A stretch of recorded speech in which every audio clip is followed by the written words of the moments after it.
Salam dostlar. Bir gün bizler üç harfleri okumaya başlıyoruz. Başladı. Yam, yam.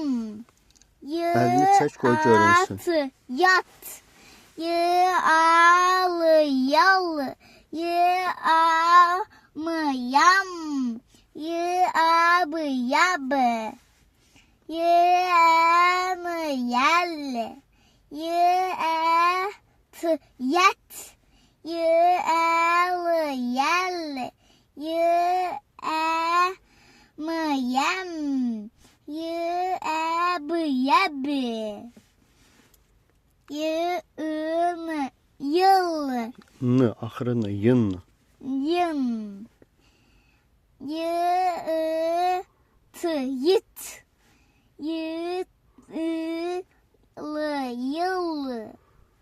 Yığımı, yım. Yıbı, yıbı.